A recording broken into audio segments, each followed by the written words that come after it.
everybody, Josh the RV Nerd with Bish's RV down here at my sister store, Anderson, Indiana, just south of my hometown Coldwater, Michigan store, getting you some updated footage of the Wildwood 27 RK shown today in the fiberglass Smexy Pants Platinum Edition. Salem and Wildwood are the exact same thing, by the way, so sometimes people ask which one's better. I don't know, do you like blue or do you like orange accents, basically, because that's about the only difference.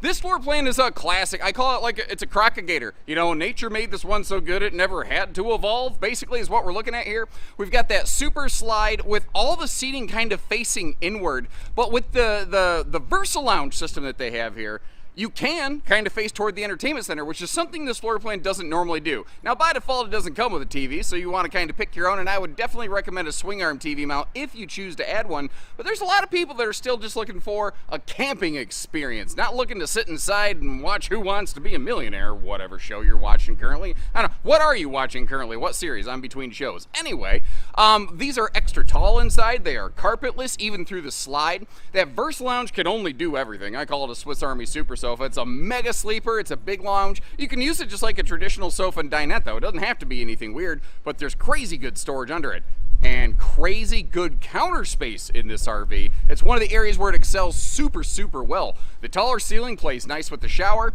This year, they've enhanced their new longer bed and a little bit wider bed, so if you need a little more, you know, kind of spread out space in the evening hours, you got it, with their new VersaTilt system. So it's a power headboard lift, basically, which if you add a TV to the bedroom is really nice. But the thing is, it's also really handy if you want to you know, have room to actually get dressed in the bedroom, which also has a big bonus closet. But it's not like the perfect RV for everybody. Like, I'll volunteer this right away. The road mode, you're gonna lose the kitchen, but you keep the bedroom and bathroom. If that's a problem for you, I hope you appreciate that we went out of our way to volunteer that. Like our video, subscribe if you're new, because we're gonna shoot you straight. And let's get inside, because there's some fun stuff happening in there. And it's sort of funny how, you know, different brands of RVs evolve and change over time, because Salem and Wildwood were really well known for being, you know, like very priced aggressively, albeit simpler, more basic kind of campers.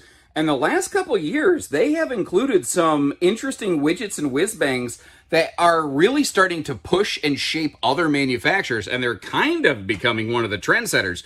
I am now starting to see some other brands doing various knockoff versions of the Versa Lounge system that you see over here. We're going to get to see that in all kinds of various forms later, but basically, it only does just about everything. A couple years ago, they started using those blackout roller shades instead of some kind of pleated cloth blind, so you didn't have strings that stretched and then snapped.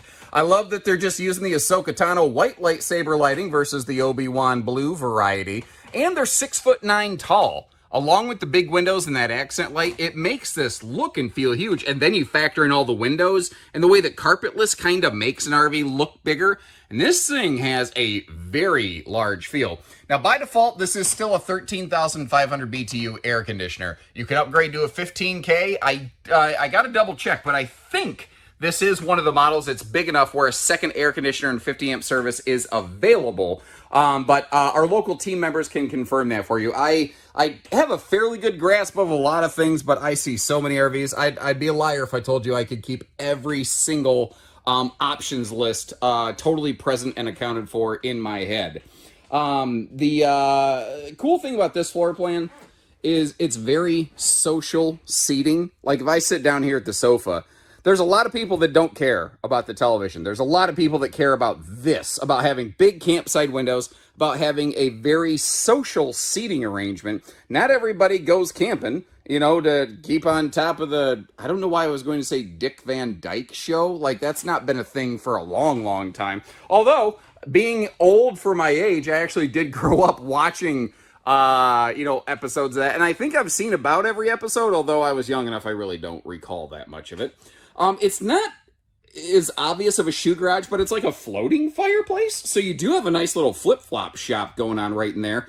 And if you park yourself over in the corner of the Versa Lounge like I've done, or if you turn those recliners, you can have decent entertainment in here. Like if you are going to be stuck inside on a rainy day, this can work. And that's kind of one of the cool things with a model like this. Like I see floor plans like this used by a lot of people who are like semi-seasonal, where like maybe they have a seasonal stay or they just camp at one place a whole bunch. and they want something that gives them good destination space, but they also don't want something too big, too heavy, too expensive. Like that's not where they're at in their camping life cycle yet, for a better, lack of a better way to say it. So this is something, it could be portable, it could be parked, it could be a little bit of anything you want. The entry door, by the way, does not have a shade. I try to give you those little things that make you go, in these videos. And could it be swapped out for one that does? Yeah. You could also probably just drape something over it. I've seen a lot of people come up with a lot of different solutions like that. Now, this RV, like almost every RV, has this sort of little prep for some sort of LTE Wi-Fi extender. Does anybody even care about that anymore? In the age of cell phones and Starlink, does anybody in a camper like this, is anyone really interested in like an LTE Wi-Fi prep router or anything?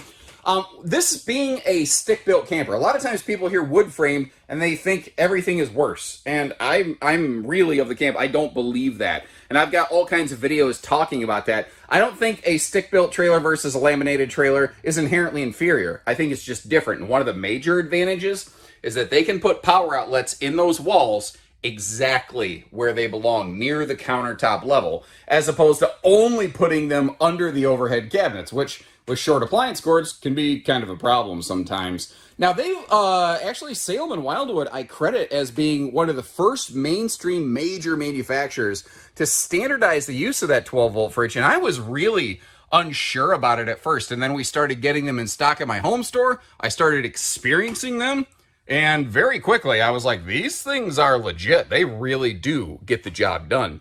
But again, this by the way, I'm sorry, I just had a squirrel moment. So many people leave comments on these videos that say, I don't like that it doesn't look comfortable.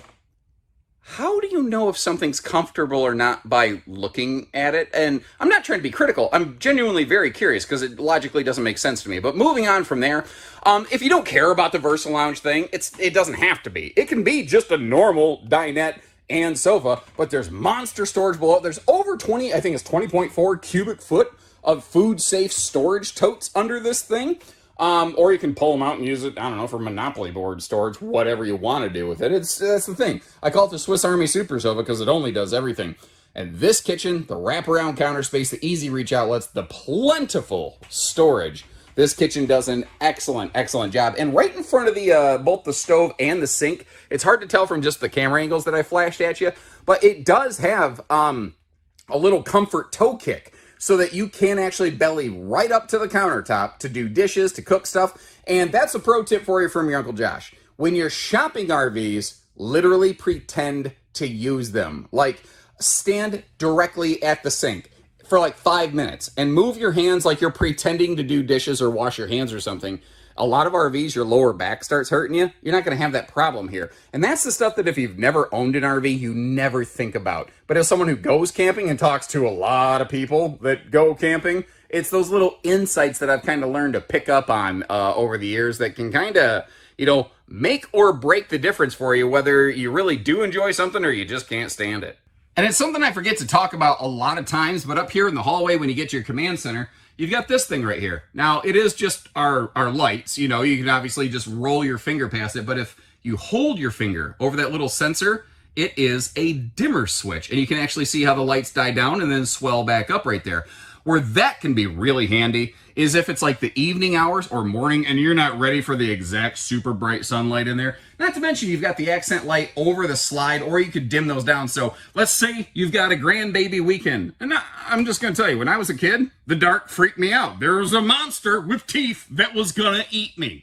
And once I grew out of it pretty quick, like 37 years old. I finally quit. Now I just like to sit in the dark, in silence. It's terrific not being overexposed to everything every day. But my point is, if you do have some kind of little guests, or if you want to sneak and get some leftovers and not light the RV up too much, you got a lot of different options you can do with that.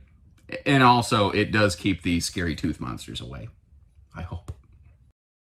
The Scary Tooth Night Monster, by the way, not the same as the Bed Goblin Union. The little guys, also with sharp teeth, that hide under your bed, and if your feet hang out from under the sheets, they'll rip your toes off. Those are some completely different people. Now, you can see by my little head bobbling right here That is very fluffy friendly. We've also got ourselves a rectangular shower with a little radius shower bar over here. So you got some extra elbow room. And speaking of extra room, the headroom in this, because it is 6'9" from floor to ceiling panel, you do have some really comfortable clearance right there. Although, like, frankly, most RVs, we do have the dollar store 4-inch fart fan. And I get that we're up close and personal here, far more up close and personal than I ever intended to be with somebody in the bathroom, but I do want you to get to see, like, you do have a full medicine cabinet. You've got some Lipitor storage over there on the left. You also have that little cubby to the left of the sink that can, you know, act as like a little soap station or something like that. I don't know, whatever you feel like doing with it. Down here below, you've also got a nice little shelf if you want to put some towels, some toilet paper, a little wastebasket. Like, I really like how they arrange their bathrooms. And there's another of those handy toe kicks. Now, moving on up to the east side here, up to the bedroom, they're using the same mattress as last year. They call it a custom king, and they are at least kind enough to give us the dimensions. I wish more manufacturers would do something like this, so it just takes the guesswork out of it. They call it a custom king, 66 by 78. If you're familiar with bedding, that is almost exactly what is known as an Olympic queen.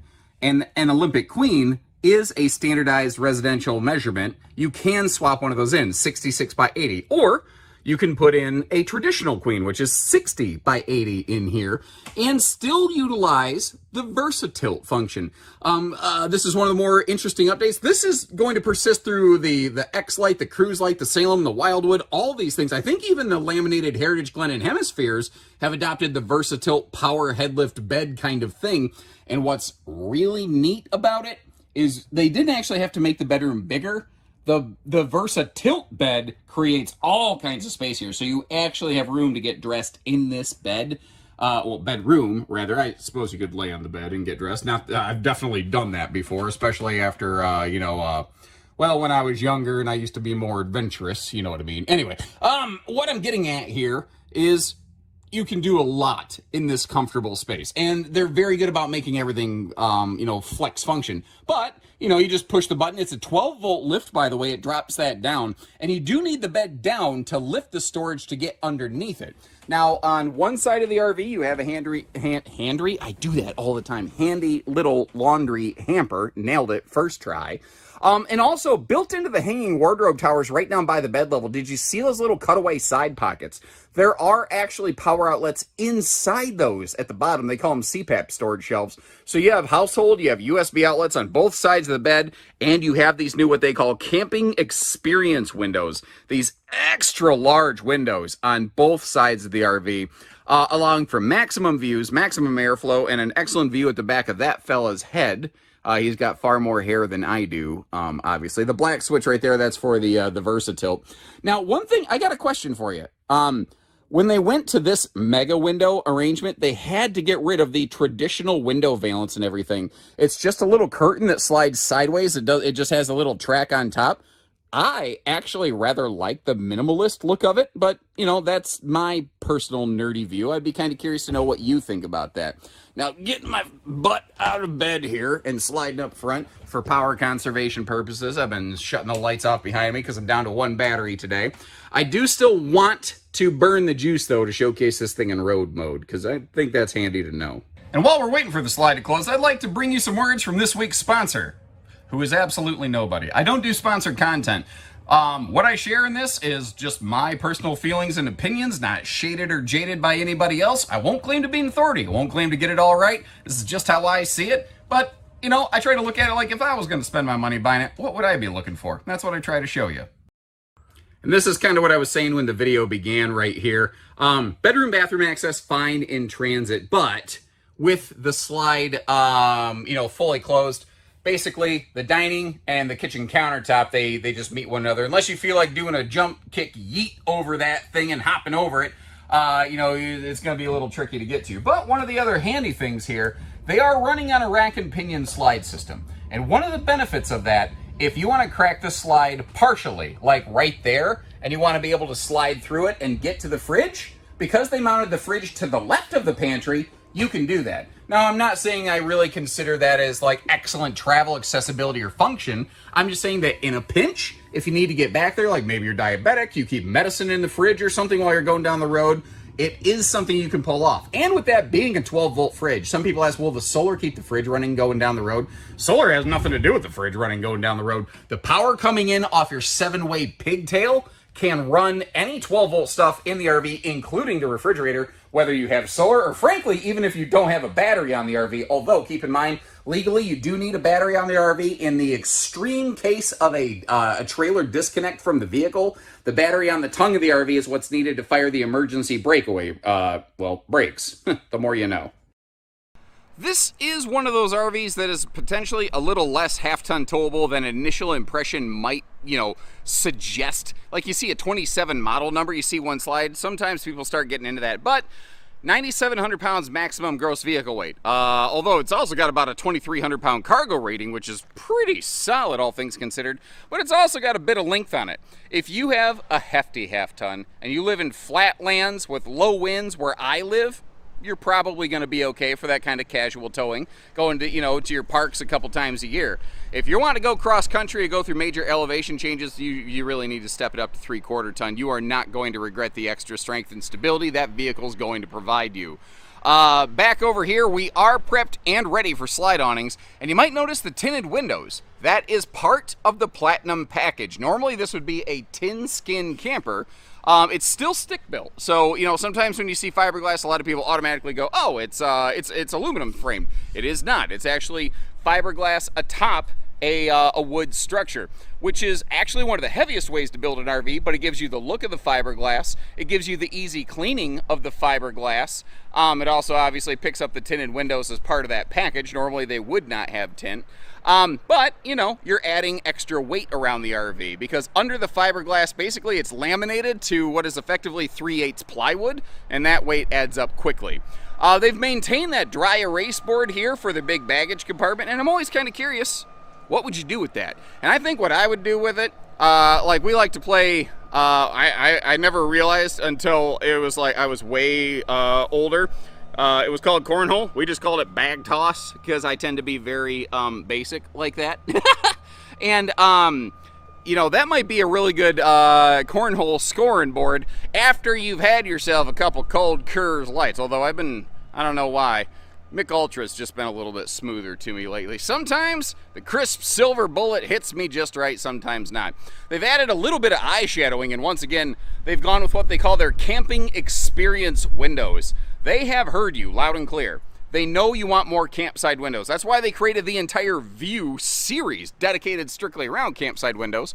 But they still have an awesome lineup otherwise. But they incorporated as many of those View concepts as they could. Now, we're pretty close together here, but you do have a really nice power awning coverage space. And if you're going to do outside speakers, but okay, the wind pulled down that magnet hold back baggage door for us. Kind of startled me. Casper's trying to kill me over here. But if you're going to do outside speakers, as Montel Jordan said, this is how you do it. You put them down low where they're not up so high. Now, in the front passenger compartment, there was like this gray thing flipped upside down. That was the removable griddle top for what is now a grill or griddle, last year being griddle exclusively, so now giving you a few more options. And this is basically, like if I back up a little bit, this space over here inside the RV, that's the recliner. That is the kitchen countertop, and that's in one of those little L-shaped areas that you're not going to be able to easily reach. So they made it kind of come out to you, so you don't have to go crawling around on the floor like bear hug and wrestle a chair to get it out of the way, because that sucks. Hot surface, do not touch. Sounds like a challenge. Okay, turns out it was not a challenge. That was a real thing. Okay, if a manufacturer is going to put outside speakers, I like it when they're down low. And if they're going to put the water heater and furnace exhaust on the campside of the RV, at least they put it in the most out-of-the-way position possible, all the way back here. And that is a tankless on-demand water heater, by the way, so no one has to deal with the chilly-willy showers. Now, whether it's the common aluminum skin or the platinum version, you're going to be prepped and ready up top for a couple things. That telescopic removable ladder to get you up to your fully walkable roof being one of them, and your rear view camera. Now, what if an RV doesn't have a backup camera mount? Does that mean you can't put one on it? No. People have been putting backup cameras on RVs and slide awnings on RVs way before they were, quote, prepped. It's actually, really, it's not any more or any less difficult to do it either way. What? Hold on. I either I remembered this one wrong or they updated something. I can't remember which. I was thinking because the kitchen was all the way in the back and the bathroom was up front, this was going to have 2 sewer outlets. But it does not. They cross-plumbed wow, that is a long plumbing run too. But the fact is, they cross-plumbed everything to come out one single sewer outlet in front of the tires. That is super, super nice and really, really handy. Salem Wildwood's been using the better stabilizer jacks for a while. Now, instead of having a separate strong arm stabilizer jack, it's all just built in. And the underbelly. It is enclosed, it is forced air heated, but some people have been asking, what happened to the accessibelly thing? Well, kind of something, kind of nothing. It's still there. Those are still sectionalized drop panel accessibelly things, and this hat's about to flip off from the wind, and you're going to get blinded by the reflectivity off my forehead. All they did was change the material of the underbelly covering. It's still sectionalized in case you want to drop individual panels for whatever various service reasons you might have. Hopefully, you never got to worry about it. It's kind of like cough medicine and car insurance. I hope you never need it, but it's nice to have when you do. So thanks for watching, everybody. Once again, Salem Wildwood, the same thing. Normally this would have a tin skin. Today we're looking at it in fiberglass. And whether it's Salem or Wildwood or tin skin or fiberglass, I've got one link to rule them all, Lord of the Rings style, listed down in the video description, or scan that QR code off your phone if you're just watching off YouTube TV. You can see where we have one of these parked and what we're asking on any given day. Because remember, the pricing can vary greatly just on shipping distance from the factory to all of our different stores. And we don't hit you with hidden dealer fees after the fact. So we have pricing that, just plus tax, title, license that you can expect at each store without a whole lot of surprises going on after the fact. Because it just feels cleaner, you know what I mean? Anyway, when you're ready, we're ready. And until then, take care, stay safe, have fun, and happy camping, everyone.